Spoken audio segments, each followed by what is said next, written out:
Hello दोस्तों। आज हम बात करते हैं हमारे दो विकल्प के बारे में जो हमें ज़िंदगी भी देती है और इस वक्त भी हमारे सामने है। या तो हम अभी मेहनत कर लें या बाद में पछता लें।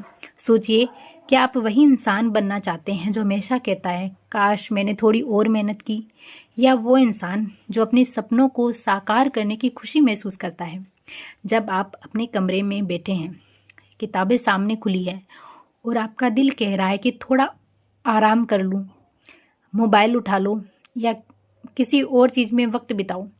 यहीं पर आपका असली इम्तिहान शुरू होता है। सफलता का मतलब क्या है? देखो, सपना देखना आसान है, लेकिन सपने को पूरा करना मेहनत मांगता है। हर एक बड़ी सफलता के पीछे छोटी छोटी मेहनत छिपी होती है। आपने कभी देखा है कोई किसान जब फसल बोता है तो वो एक एक बीज को कितनी मेहनत और विश्वास के साथ डालता है। उसे पता होता है कि आज की मेहनत कल का फल लाएगी।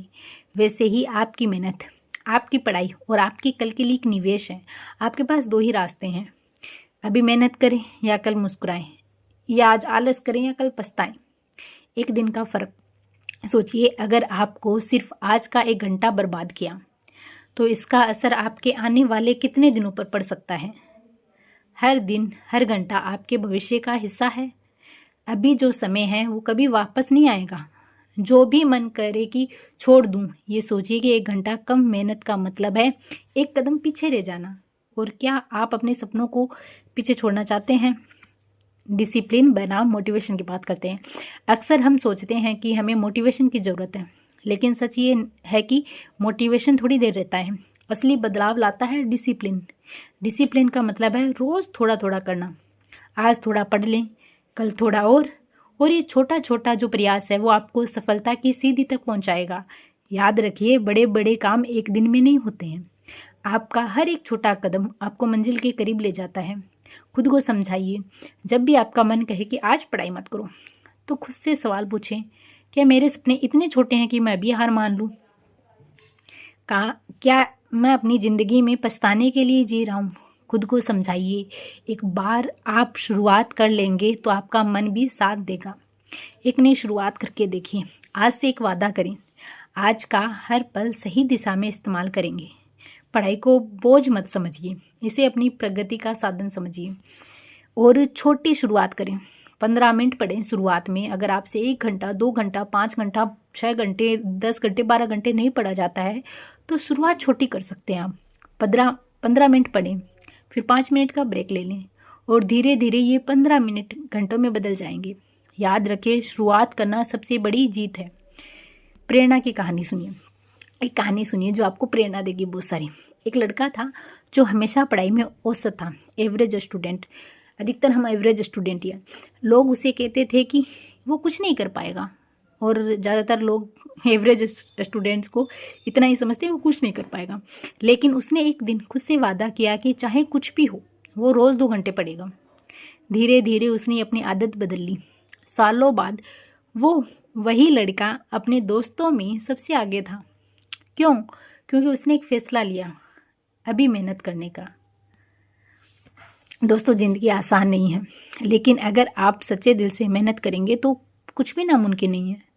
आपके पास आज का समय है। अभी उठिए, किताब उठाइए और अपने सपने के लिए काम कीजिए।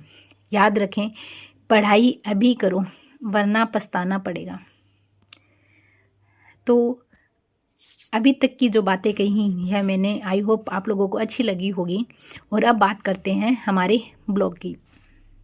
तो आज सुबह मैं 4 बजे उठ गई थी और 4 बजे उठने के बाद मैंने करंट अफेयर को पढ़ा। और करंट अफेयर के अंदर जो मैं रिवीजन कर रही हूँ वो जो युद्ध अभ्यास हुए थे उनका वापस मैंने रिवीजन किया। और उसी के साथ में जो महोत्सव बनाए जाते हैं उनका रिवीजन किया, जिसमें मारवाड़ महोत्सव आते हैं, ऑपरेशन गरिमा आ गया, नवा बाड़मेर आ गया, अभिनय अभियान आ गया, ऑपरेशन लाडली आ गया, सशक्त 12 आ गया, पहल अभियान आ गया, समाधान पोर्टल आ गया, नशा मुक्त हनुमानगढ़ आ गया, कुल्हाड़ी बंद पंचायत अभियान आ गया, स्वच्छता ही सेवा अभियान आ गया, मुख्यमंत्री वृक्षारोपण अभियान आ गया, एक पेड़ माँ के नाम अभियान आ गया, मरु महोत्सव हो गया, और जो टीबी से रिलेटेड है वो अभियान। इस तरीके से जो ये चीज़ें थी उनको मैंने करंट अफेयर में रिवीजन किया वापस।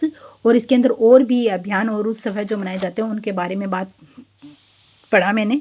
और जो युद्धाभ्यास थे उसके बारे में पढ़ा, और कुछ जो नए परिचित लोग, चर्चित व्यक्ति तो उनके बारे में मैंने पढ़ा। इस तरीके से जो करंट अफेयर का पोर्शन था वो खत्म हो गया। उसके बाद में जो मेरे क्वेश्चन थे मैंने उन्हीं को रिवाइज किया, टेस्ट वगैरह को देखा, और उसके बाद में थोड़ा मौसम अच्छा हुआ तो फिर मैं धूप लेने के लिए छत पर आ गई। और छत पर आने के बाद में जो मैंने पॉलिटी में पढ़ा था, पॉलिटी के अंदर राज्य निर्वाचन आयुक्त है, मैंने उनको पढ़ा। और राज्य निर्वाचन आयुक्त रियल में बताती हूँ मैं अच्छे से, मतलब डिटेल में, विथ डिटेल अभी फर्स्ट टाइम ही पढ़ रही हूँ।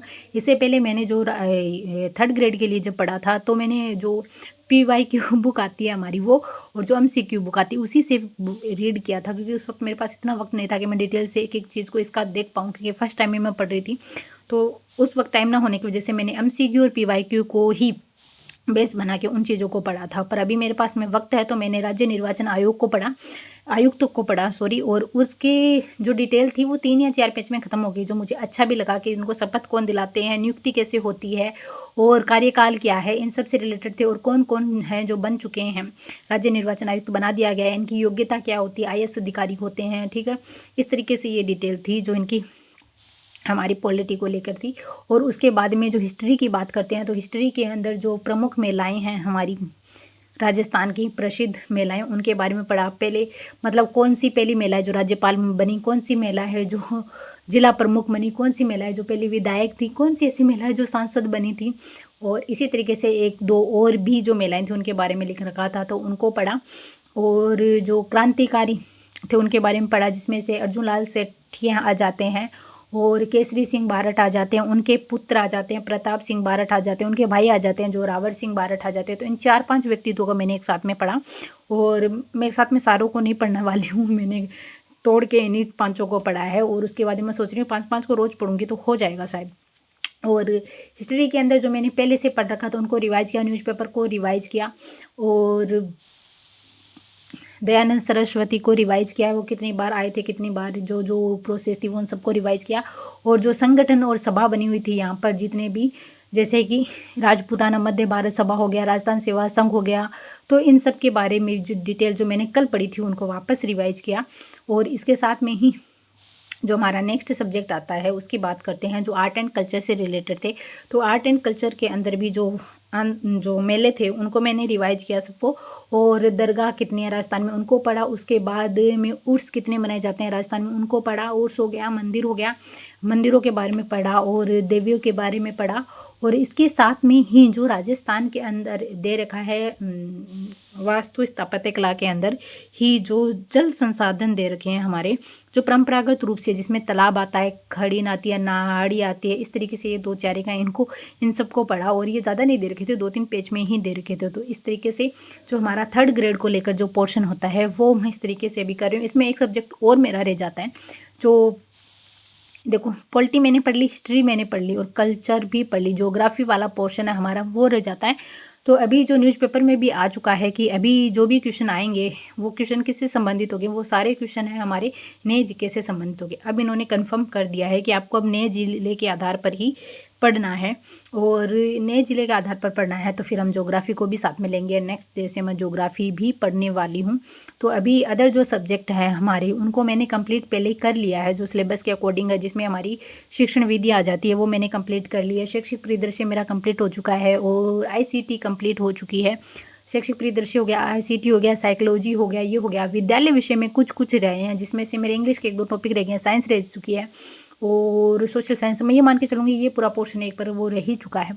तो इसको हम बाद में करेंगे। पहले अभी मैं जनवरी और फरवरी के अंदर जो राजस्थान का जीके है, 2 महीने जनवरी और फरवरी ये 2 महीने हैं, वो राजस्थान के जीके को ही कंप्लीट करना चाहूँगी, ताकि साथ में जो मेरे DSSB और KVS एग्ज़ाम की प्रिपरेशन है वो भी साथ में होती रहे, और साथ में ये भी चलता रहे। एक साथ में मैं इनको नहीं लूँगी क्योंकि वो मैंने पढ़ लिया है, तो मैं बाद में उनका रिवीजन फॉर्म में आ जाएगा थोड़ा थोड़ा मैटर, और थोड़ा थोड़ा जो मैटर रह गया है विद्यालय विषय से संबंधित वो फरवरी के बाद मार्च में जब अच्छे दिन भी आने शुरू हो जाएंगे, सर्दियाँ कम हो जाएगी, दिन बड़े हो जाएंगे, तो थोड़ा आराम से भी पढ़ पाएंगे, तो वो तब से स्टार्ट कर लूँगी।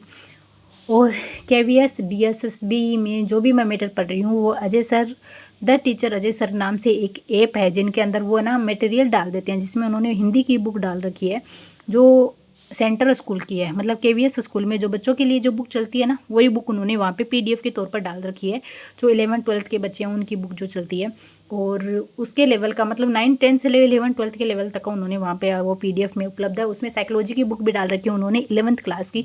अगर आप में से कोई भी DSSB और KVS की तैयारी करना चाहते हैं या इंग्लिश वर्जन में आप लोग साइकोलॉजी पढ़ना चाहते हैं तो वहाँ पे वो PDF वो उन्होंने इंग्लिश और हिंदी दोनों ही मीडियम में दे रखी है, तो आप वो जाके चेकआउट कर सकते हैं। और वहाँ पे उन्होंने टेस्ट भी दे रखा है। टेस्ट तो मैं नहीं दे पाती हूँ क्योंकि मैंने बहुत लेट स्टार्ट किया। ये 100 डे चैलेंज है और उन्होंने बहुत पहले स्टार्ट कर दिया था। उन्होंने शायद 10-12 दिसंबर से कर दिया, 20 दिसंबर से उन्होंने स्टार्ट किया था। तो मैं 10-11 दिन लेट ही चल रही हूँ उनसे। तो इसी वजह से जो मेरा जो टेस्ट है वो मैं नहीं दे पाती हूँ वहाँ पर लाइव। तो मैं जो टेस्ट है उसकी PDF ही रीड कर लेती हूँ कि उन्होंने क्या क्या क्वेश्चन दिए हैं। तो इस तरीके से अभी तक मैं जो दोनों एग्ज़ाम हैं उनको थोड़ा सा